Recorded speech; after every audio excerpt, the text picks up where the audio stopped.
No one at the beginning of the Civil War would have imagined that the armies would end up at Appomattox.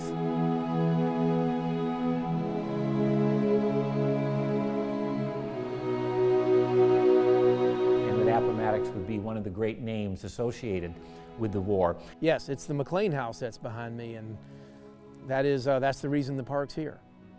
It's in the parlor of that home, which is the window left of the front door there that Lee and Grant met, and where the Army of Northern Virginia was written out of existence.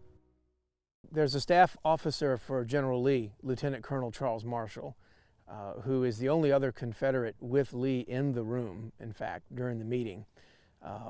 Lee did not require his entire staff to come to the meeting, and I think it's fair to say that at least some of them didn't want to come to the meeting, but he did need Marshall. The McLean house, that makes for an interesting scene. Grant is accompanied by a host of the men in his inner circle, officers. Lee is accompanied only by one man, his aide-de-camp, Charles Marshall. So we have many Union perspectives on what transpires in that room, and fewer Confederate perspectives. And indeed, one of the somewhat awkward, challenging things about trying to reconstruct this scene is that Grant will, later in his life, indeed as he's dying of throat cancer, he'll write a memoir in which he'll tell us what was going through his mind, quite literally, during that meeting. Lee only lives 5 years after Appomattox, never writes a memoir. We don't have that kind of first-hand account by Lee, nor do we have the wealth of accounts from Confederate pens that we have on the Union side. Grant was almost deferential to Lee in some ways. Lee certainly knew what his role there was. Lee had lost. Lee was a realist.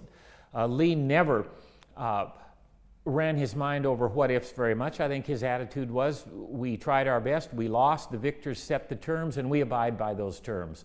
And what Grant did at Appomattox was extend very generous terms. They were terms that Abraham Lincoln said that he wanted extended. Grant didn't make up the terms at Appomattox. He followed through on his commander-in-chief's wishes there.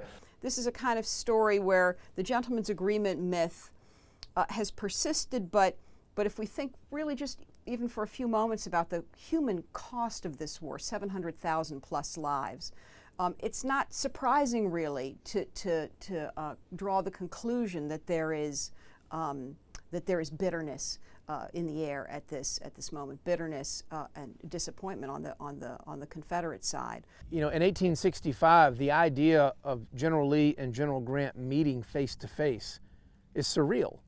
And the media technology that we enjoy today, we're used to visually seeing about whatever we want to and whenever we want to.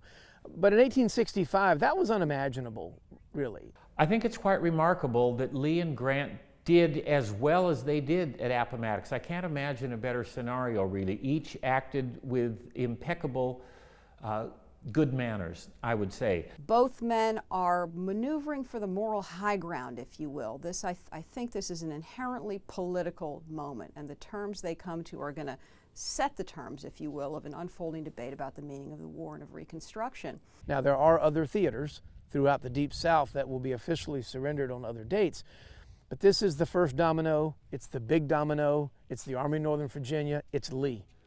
And when that is brought to an end, it is understood at the time by soldiers that the Civil War is going to end, and it's going to end with a Union victory.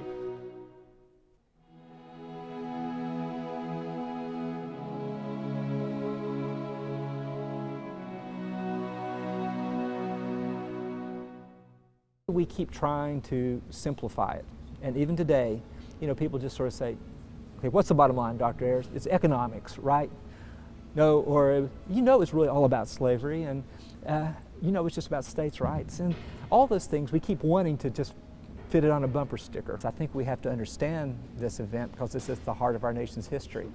And if we have a simple story about it, we imagine that there are simple stories about things that are happening today. That's my real purpose in all of this. Everybody wants to boil things down to my side and the other side's wrong. That's not really a way to get things done. If you recognize it's likely to be complicated, let's begin with that assumption, and also begin with the assumption of goodwill. Maybe we can move the nation forward.